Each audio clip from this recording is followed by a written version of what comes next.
This is the question asked in today's SkillTrack daily challenge. So in the first line of our input, we are given the values of R and C, and after that we are given a R cross C character matrix as input, and after that we are given a input string, and it is given in the question that the length of this input string will always be of length 9. So now our task is to check whether the particular string is present spirally inside a 3 cross 3 submatrix. So we have to iterate through all the 3 cross 3 submatrices, and we have to check whether the particular string is present spirally in any of the 3 cross 3 submatrix. And it is also given in the question that the spiral always starts from the center of the submatrix. So our task is to find a 3 cross 3 submatrix such that the middle character of the 3 cross 3 submatrix is equal to the first character of the input string.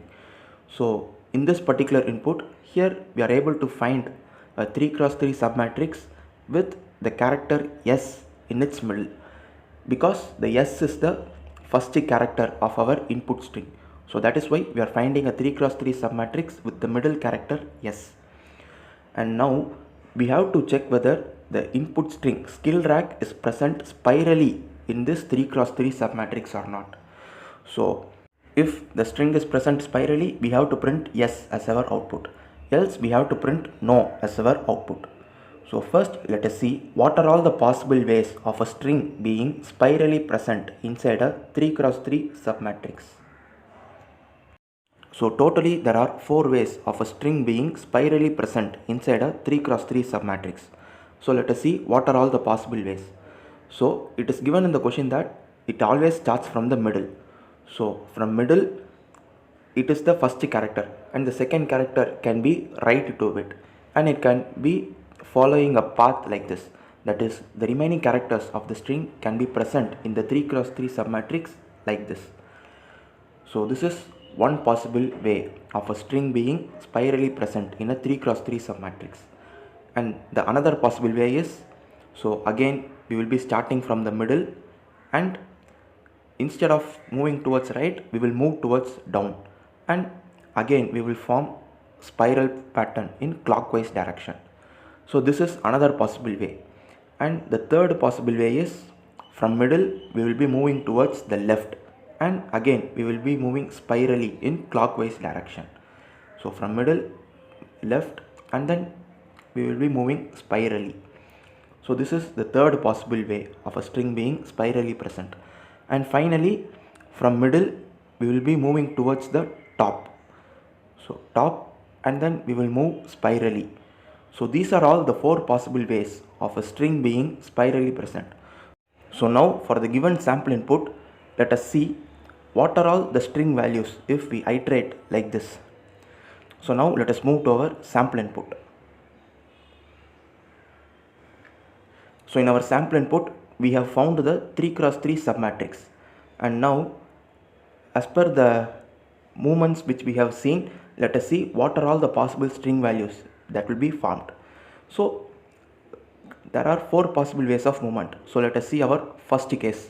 So SkillTrack. So here we are moving like this, SKILLRACK.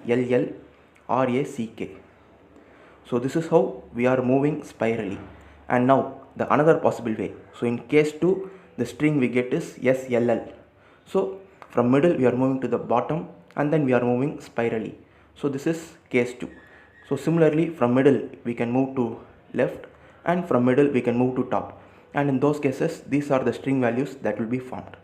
And now our input string is SkillTrack, and out of the 4 possible ways, there is one possible way of being SkillTrack. So the output for this particular input is yes, because we have found the string SkillTrack being spirally present in a 3 cross 3 submatrix starting from the middle.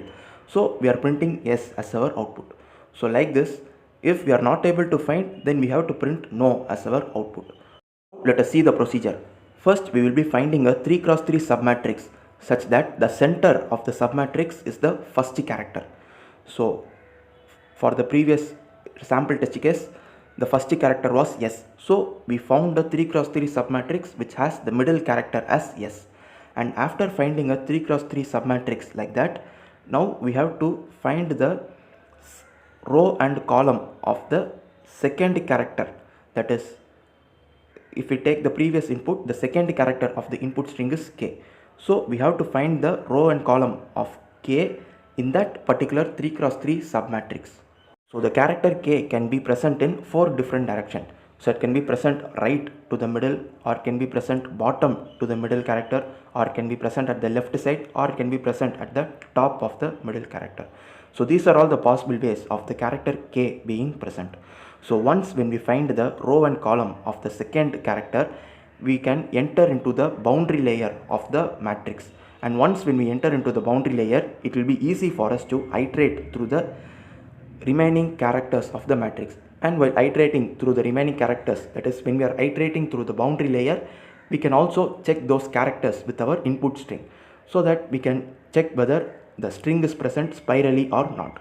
So now let us see the program for this. So first I am creating some integer variables named row, column, starting column, ending row and ending column, and I am initially setting them, all of them, as -1, and I am declaring these variables outside the main function, so that we can modify them in our main function as well as in the user defined function, so that we need not pass them in the arguments every time. And after that I am creating a function named get next row and column. So we will be using this function to update the values of rows and column. So later let us see that function. And now in the main function, first I am creating two integer variables r and c, and in the next line, using a scanf statement, I am accepting the values of r and c, and after accepting r and c, from the next line we have to accept the character matrix. So in the scanf statement I am including /n. And now to store the input character matrix, I am creating a new character array. So a two-dimensional character array named m of size r cross c, in which we will be storing our input character matrix, and also I am creating a new character array named str, in which we will be storing our input string. And now using a nested for loop, we have to accept the input character matrix, and after accepting the character matrix, we have to store the input string str. So once after accepting all our input, now we have to iterate through all the 3x3 submatrices present in the given character matrix. So to iterate through all the 3x3 submatrices, the loop should be iterating from 0 till r minus 3, and the column should be iterating from 0 till c minus 3. So here in the ij loop, you can see that the I loop is iterating from 0 to r minus 3, and the j loop is also iterating from 0 to c minus 3. So in every iteration of this while loop, the value of ij will be the starting index of a 3x3 submatrix, and the submatrix will be actually present in the range of I till I plus 3 and j till j plus 3. So first we have to check whether the middle character of the submatrix is equal to the first character of the input string or not. So in the 3x3 submatrix, ij is the starting value, so the middle will be present in the next row, next column. So in every iteration of this nested loop, I am checking whether I1 j1 is equal to the first character of str or not. So if the character present at the middle of the 3x3 submatrix is equal to the first character of the str, only then we are going to perform the operation. Else we are going to keep on searching for the next submatrices. So once when we find a submatrix with the middle character same as the first character of the input string, we are going to implement our logic. So if this condition is satisfied, we are going to execute these lines of code. So this is our actual logic. So once this condition is satisfied, the particular ij is the starting row and starting column.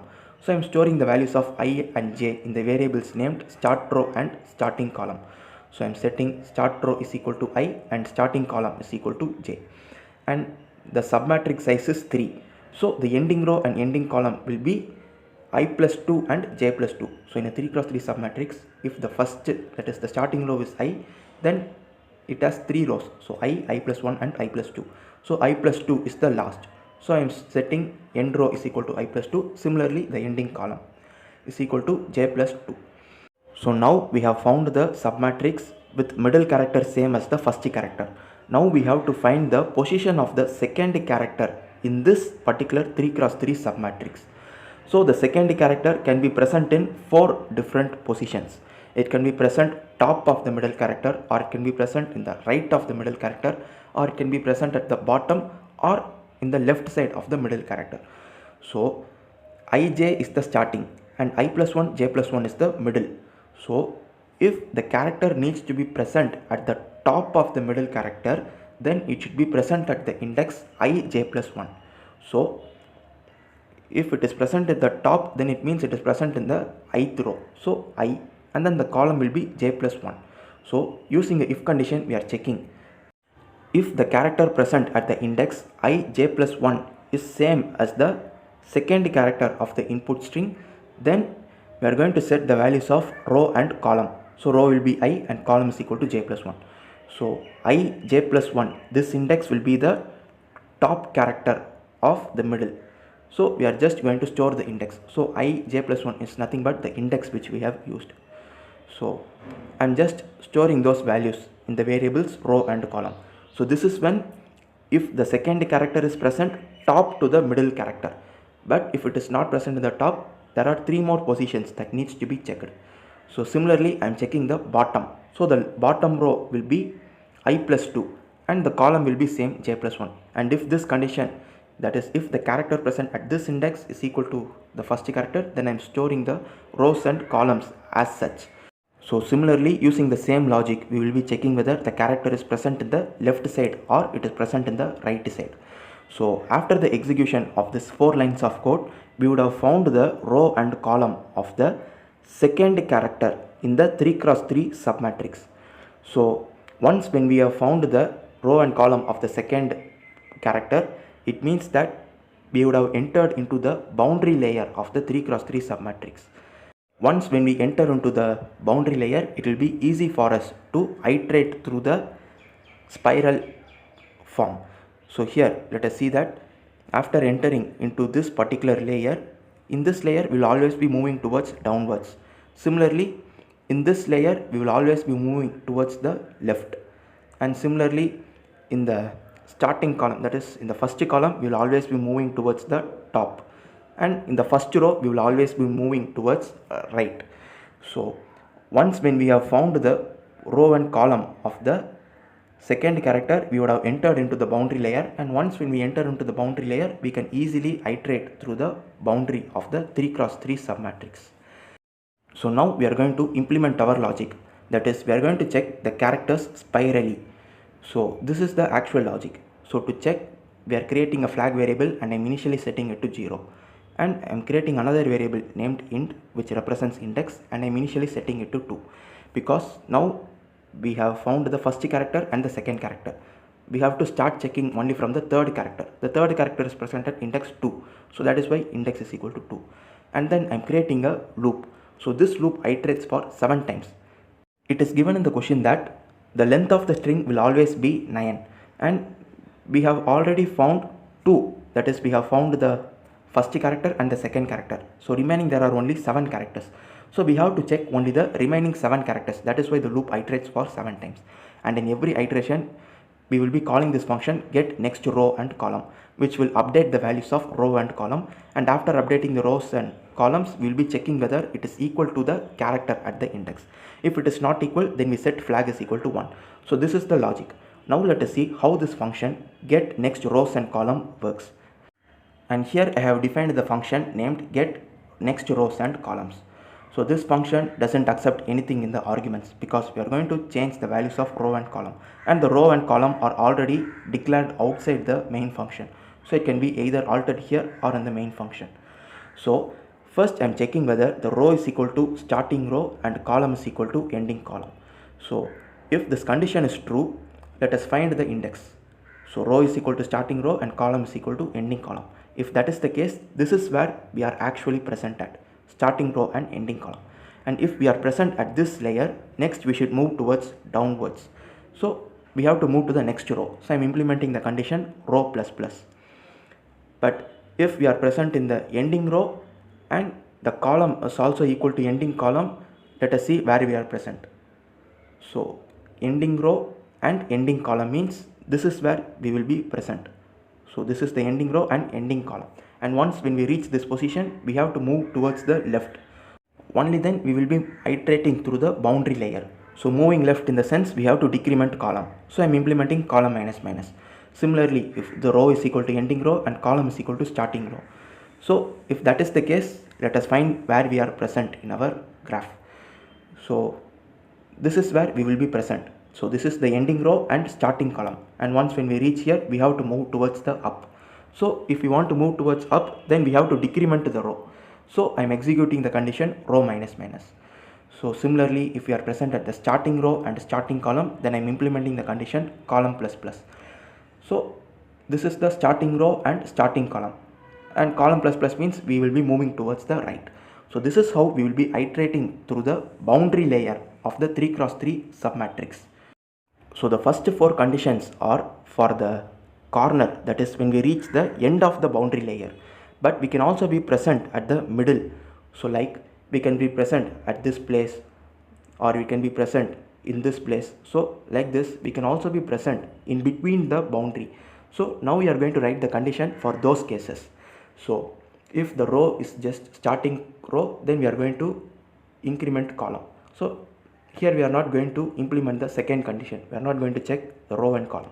We have already checked those, and now we are going to check whether either it is in which row or which column, and we will be executing the conditions as such. So like this we will be iterating through the boundary layer of the 3x3 submatrix. So now let us go back to our main function. So in the main function we have seen till here, and this is how we will be getting the different, that is we will be calling this function get new next row and column in every iteration, and we will be getting the next values of row and column, and we will be comparing it with the character present at that particular index. So finally, after the execution of this loop, if both the string and the spiral is not equal, then the flag would have been updated to 1. So after the loop, we are checking whether the flag is still equal to 0. If the flag is still equal to 0, then we print yes and terminate the whole program. So to terminate the whole program, we can use the condition exit 0. So finally, after the execution of this loop, if none of the submatrix satisfy the given condition, then finally we print no. So that will be our output. So this is how we will be printing either yes or no. So this is the logic. Thank you for watching.